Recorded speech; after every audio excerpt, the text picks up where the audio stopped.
La revue de presse tout de suite avec Frédéric Vian. Ladies and gentlemen.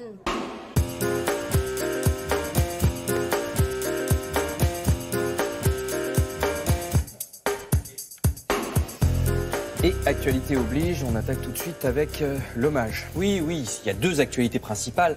D'abord, l'hommage, effectivement, aux victimes de Saint-Étienne-du-Rouvray. C'est la une, vous allez voir, du journal La Croix, les otages, les blessés de l'attentat d'il y a un an. Et bien sûr, le père Jacques Hamel, qui lui fut assassiné, égorgé le 26 juillet 2016. Voyez à droite en photo la plaque commémorative qui sera inaugurée aujourd'hui sur place. Vous trouverez dans La Croix plusieurs pages à propos de cet attentat et des articles dans à peu près tous les journaux. Et puis, l'autre grande actualité, ce sont les incendies. Vous voyez, le Parisien, aujourd'hui en France, s'alarme de la sécheresse et du réchauffement climatique. Il ne faut pas se laisser abuser par le temps gris de ces derniers jours. Il n'y a pas eu assez d'eau cette année. Vous voyez sur la carte que 83 départements sont actuellement soumis à des restrictions d'eau, c'est-à-dire presque tous les départements, hein, toutes les zones que vous voyez ici en jaune, orange, rouge, sont soumises à des restrictions d'eau à des degrés divers. Oui. On a même vu dans le journal qu'à Rome, ils interdisaient carrément l'eau du robinet. Enfin, ça devient très, très drastique. Donc les villes essayent effectivement d'économiser l'eau. Les golfs sont aussi appelés à ne plus arroser les parcours des golfeurs, même si ça doit faire jaunir les greens, c'est quand même pas très grave, nous dit le Parisien. Et de son côté, l'humanité critique, vous voyez, le manque de moyens des pompiers, la flotte des Canadair est à bout de souffle, dit le journal. On n'a pas assez d'avions, disent les pilotes des Canadair. Et en plus, on n'a pas assez de moyens pour la maintenance de ces avions. Elle n'est pas faite. Du coup, certains appareils ne sont pas en état de voler. L'an dernier, il y en a même un qui a perdu son train d'atterrissage en plein vol. Oui. Voilà, ce qui n'est pas très conseillé. pratique pour atterrir, en fait. Libération fait un article sur la question des départs de ces feux. Vous voyez, l'origine des incendies est le plus souvent humaine. Hein, ne l'oublions pas, les experts arrivent à remonter la piste jusqu'aux 1 ou 2 mètres carrés où l'incendie a démarré. Outre les incendies criminels, c'est-à-dire les pyromanes qui font exprès, il y a les mégots, tout simplement. La plupart des fumeurs jettent leurs mégots par terre en ville ou bien dans la campagne. Alors en ville, ça bouche les canalisations, ça coûte un argent fou dans les égouts pour les déboucher. En forêt, ça met le feu, on le sait, et pourtant nous continuons à croire que nous sommes stupides.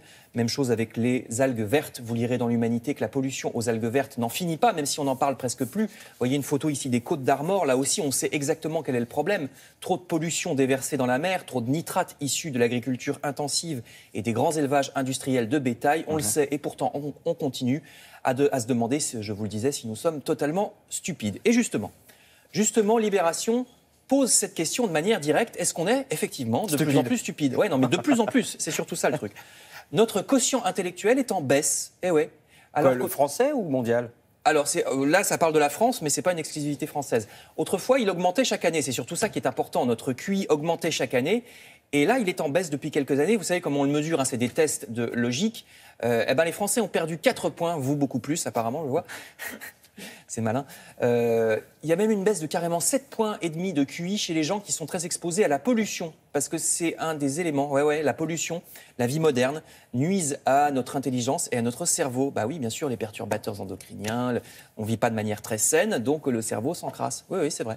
Attendez, je trouve que vous tirez très très vite les conclusions. Donc, non, c'est ce que dit l'article. Moi, je ne tire rien du tout. Hein. D'accord. C'est ce que dit l'article, l'étude de l'article. D'accord. Vous verrez ça, c'est dans le site internet de l'IB, si vous voulez en savoir plus exactement sur la méthode de cette étude. Et puis je termine avec un peu de politique. Vous lirez dans le Figaro une grande page politique sur les premiers doutes dans les rangs des députés En Marche. De plus en plus de députés critiquent le gouvernement, parfois pour défendre les intérêts de la population, comme dans le cas de la baisse des APL, mais aussi parfois pour défendre leurs propres intérêts aux députés. Par exemple, le casier vierge. Vous savez, c'était une promesse d'Emmanuel Macron, casier judiciaire vierge qui serait désormais exigé pour se présenter à une élection. Mais des députés n'en veulent pas. Et le gouvernement serait finalement du même avis que ces députés qui n'en veulent pas. Peut-être qu'ils pensent à des condamnations futures, on ne sait pas.